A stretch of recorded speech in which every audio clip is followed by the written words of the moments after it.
स्वागत है आप सबका मेरी भविष्यवाणियों की पुस्तक में। तो आइए हम आज के पवित्र वचन को पढ़ेंगे जो कि परमेश्वर के दास प्रेरित अंकुर यूसुफ नरोला जी के द्वारा लिखा गया है।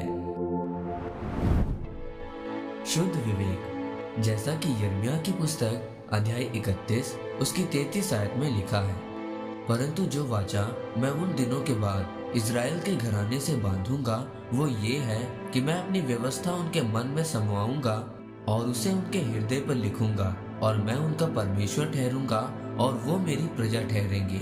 यहोवा की ये वाणी है। मेरे प्रियो, पुराने नियम में लोगों को ये व्यवस्था दी गई थी कि पाप ना करना, चोरी ना करना, व्यभिचार ना करना, लेकिन फिर भी लोग चोरी करते थे, पाप करते थे और फिर बलियां चढ़ाकर पाप माफ करवाते थे। परमेश्वर ने उनको अलग अलग व्यवस्था में अलग अलग वचन दिए थे, लेकिन फिर भी उन लोगों के दिल में पाप चलता ही रहता था। मेरे प्रियो, बाइबल में नए नियम में परमेश्वर ने कहा कि जो व्यवस्था अब मैं अपने लोगों को दूंगा वो मैं पत्थर के ऊपर नहीं बल्कि उनके दिलों के ऊपर लिखूंगा, जिससे कि उनका विवेक शुद्ध रहे, जिस तरह प्रभु यीशु मसीह ने हमेशा अपने विवेक को शुद्ध रखा। बाइबल में लिखा है कि प्रभु यीशु मसीह झील के किनारे थे और पार जाने के लिए उनके पास किश्ती नहीं थी। तब प्रभु यीशु मसीह ने पानी के ऊपर चलने का फैसला किया। ऐसी हिम्मत परमेश्वर के वचन पर अड़े और खड़े रहने से और अपने विवेक को शुद्ध रखने से ही मिलती है। शैतान ने प्रभु यीशु मसीह को बोला कि अगर तू परमेश्वर का पुत्र है तो इन पत्थरों को बोल कि ये रोटियां बन जाएं। प्रभु यीशु मसीह के लिए उन पत्थरों को रोटी बनाकर खाना कोई बड़ी बात नहीं थी, लेकिन प्रभु यीशु मसीह ने परमेश्वर की योजना पर शक नहीं किया। उन्होंने परमेश्वर के वचन पर विश्वास रखा, अपने विवेक को शुद्ध रखा और शैतान को परमेश्वर के वचन से भगाया और शैतान के ऊपर जीत प्राप्त की।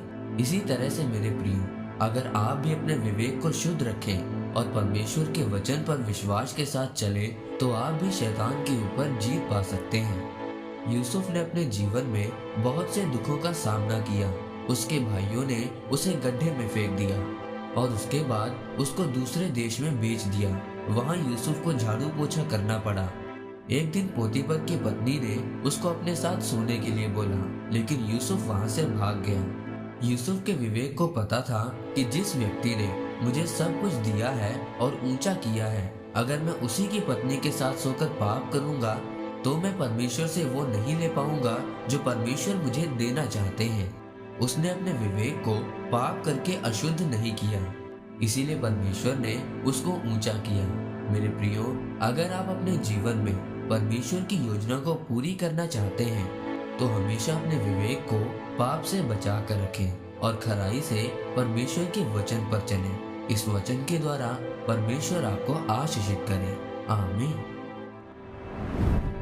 आइए परमेश्वर के दास के द्वारा लिखे गए इस अंगीकार को आप मेरे साथ एक मन होकर करें। सर्वशक्तिमान परमेश्वर, इस वचन के लिए मैं आपका धन्यवाद करता हूँ।